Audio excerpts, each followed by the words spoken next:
two-sentence horror. "I said I'd give you legs," the witch told the mermaid, with a shrug, uncaring and unrepentant. "I never said I'd turn you into a human. I warned everyone that with the whole moon I would transform into a vicious predator, praying they would lay low. In the morning, I howled at the sight of 3 packmates strung up on snares I'd set with my own pink furless forepaws the night before. They say the greatest trick the devil ever pulled was convincing the world that he didn't exist.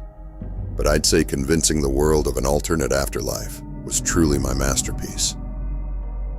I killed my wife this morning with just one word.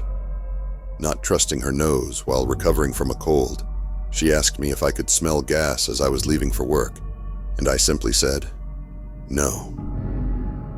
I'm very proud that my unmarried daughter is in her 20s and still a virgin, and I know she is, because every time she comes home from a date, I inspect under her dress to make sure the stitches I put there are still in place. The woman, buried alive by mistake, cried tears of joy when she heard scratching outside of her casket. Her tears froze in her eyes when she realized too late that the scratching was coming from beneath her casket. Each press of the button takes away 1 year of life, but gives you $1 million, the man explained. 200 years, an uncountable amount of money, and countless button presses later, I wonder if this next press will finally be the last. I've spent 75 years killing your kind, and nothing you do to me with that knife is going to make me regret it, I said defiantly as the vampire approached me. We'll see how you feel about that after 100 years under my knife, said the vampire as it opened its wrist and forced its cursed blood down my throat. I will give you the gift of immortality and a 200-year head start before I hunt you down, said the endless hunter. After seeing his trophy room, I decided immortality wasn't worth it. My best friend keeps trying to convince me to stop talking to the man I connected with through a prison penpal website, but she'd never understand. As I heard him sneak into my house, I never felt so safe as I did in that moment, knowing he'd make sure my father never put his hands on me again. The woman next to me in bed is an imposter, not my wife. I'm stuck because to prove that to anyone I'd have to tell them where I buried her body. I get a random tip in my mirror every day, such as take the train to work or don't eat pizza. I froze as the mirror spelt the word run. My blood runs cold as the cop locks the cuffs around my wrists. How could I forget to check my copyright license before carelessly humming to myself in public? When my wife texted me, I got a new man now, so I don't need you anymore. After I walked out during an argument, I burned our house down with her in it. It was only when I checked my phone afterwards that I saw the image underneath of her holding a new puppy with the caption, "I'm sorry. Hope this makes it up to you." As I freefall, I hear his words. "I love your girlfriend more than I thought. Sorry."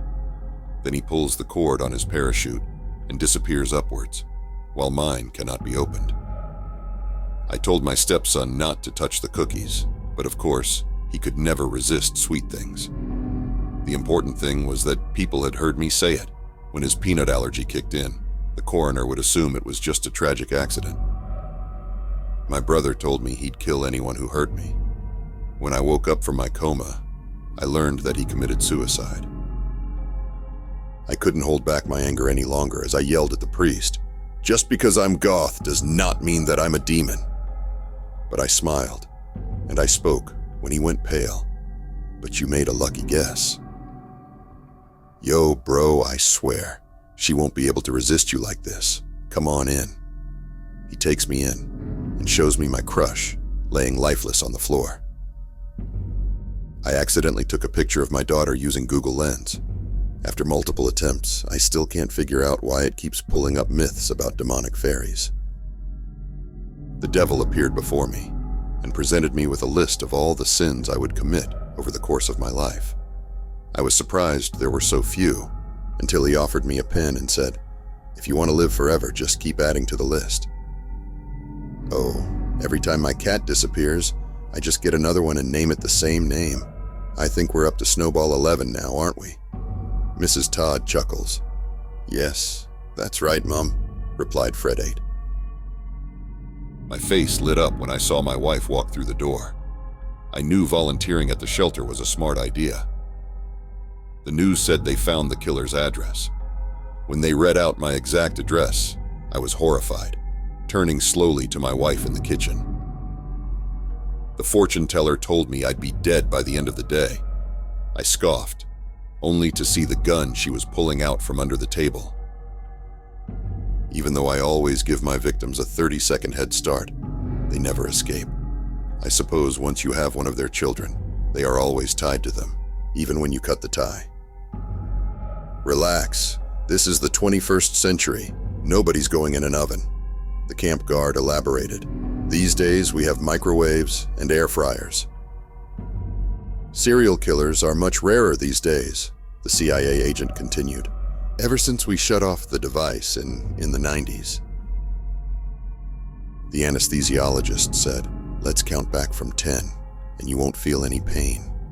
When I got to 6, he leaned in close and whispered, "You won't feel anything, ever again." "You're not my mother," I hiss at the woman who has been impersonating her all day. The woman smiles and whispers, "I'm not, but we both know you're not their real daughter either." I've been driving for hours, making sure I was always going above 40 miles per hour, because I know the guy crouching in the back seat is waiting for the perfect moment. After seeing my stalker's suicide note that said, "I win," I moved thousands of miles away and changed my name. That didn't stop the radio from playing her voice singing "Ain't No Mountain High Enough" and "Every Step You Take" on every frequency. I tucked my son into bed and turned off the lights, but as I walked away, I heard him say, "Who was that man in the corner?" I turned back to his empty room and replied, "What man?" I tried to kill my wife after I was told she poisoned my food, and I started vomiting. But it was only when my daughter topped up my drink and I started feeling woozy that I realized that she was just trying to get rid of us both. At first, I was reluctant to go to medical school because of the cadavers. Thankfully, great comfort arose when I discovered several other lab coats bulging. I was so hungry, I finished the crust in seconds, but I knew the mantle would be my favorite part. I opened my eyes in the dark to find my wife sitting up in bed, staring at me. Her face was blank, eyes wide open, as she whispered, "You're not supposed to see me awake." "Make me healthy," wished the sick little girl after she found an old lamp in the basement. "Are you sure you want to reverse your brother's wish?" said a voice from inside the lamp. My first mistake was ignoring the report of vampires in the city. My second mistake was buying that all-are-welcome doormat. When our daughter was born, my husband smiled and said, "You're my second favorite girl now. Tonight, I'll give my lactose-intolerant daughter her first glass of milk." "I want to go back in time to when I was most happiest," I said to the benevolent genie, as my one and only wish. Filled with absolute glee that I found a genie's bottle, I began to wonder what I was going to wish for. "Am I going to die?" she asked the doctor. He dropped another of her organs into the jar and assured her, "Not today." "No, doctor. I will never consent to euthanasia," my husband said stubbornly. My hospice doctor gave me a helpless look and prescribed more useless medication as I screamed at her to take me out of this constant, hellish pain. "She was not fat. She was pregnant," said one friend. "No, she was just fat and you won't get any extra point for killing her," said his friend as their unit marched towards the next village. My rescue dog has never met a person he doesn't love, even despite the scars and trauma he still carries. So why does he tremble and cower every time my new boyfriend comes over, as if he's seen him before? I coughed up a bit of string and figured I should pull it out. I didn't consider it wasn't string until I had pulled out over 5 feet and saw it wriggling. I contacted the hitman, telling him to cancel the plan to kill my husband. Sneaking up behind him and tickling him right as he's about to swallow a vitamin worked out just fine. Her face fell as I went in for a kiss. "I think it's time I bury her." "I finally prevented World War II," the elated time traveler exclaimed. His bloodied finger tapped the final checkbox on his pad marking Baby Churchill, Baby Roosevelt, and Baby Stalin as deceased. The woman put both of her daughters in the lifeboat and stayed on the ship.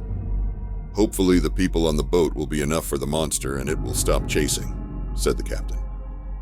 "You are manually breathing and blinking right now.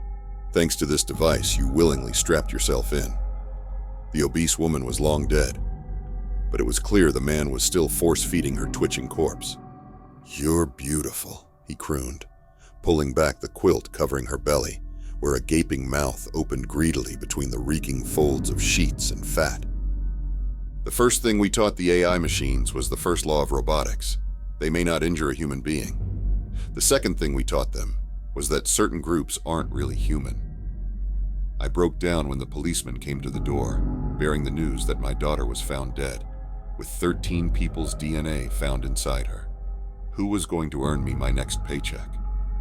When the mistress claimed my husband was hers, and they were meant to be, I sent her a special gift. After castrating him, let's see if he's still her man. I don't need a husband, but my kids need a father. My wife was understandably upset at my demands for a maternity test. No matter how hard I tried, though, I just couldn't remember her being pregnant or giving birth. Another message popped up on my phone. This time it said, "Kill everyone or die," and I just wanted to get home safe, so I did.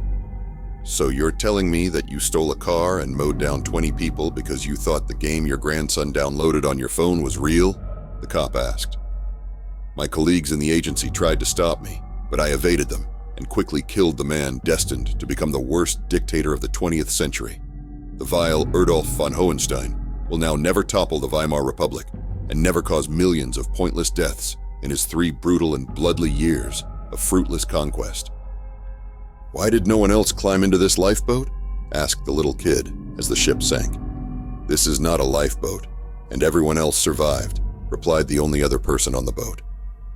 The man escorted the heavily intoxicated woman to the car, eagerly anticipating the morning after. "Damn, that bitch sure didn't disappoint," he panted breathlessly, furiously masturbating to the news of a drunk driver plowing through a crowded street of partygoers. "What is it, Dad, aliens?" his son asked excitedly next to him as he stared at the video feed from his telescope. The man watched in horror as thousands of large tentacles undulated in and out of Jupiter's atmosphere.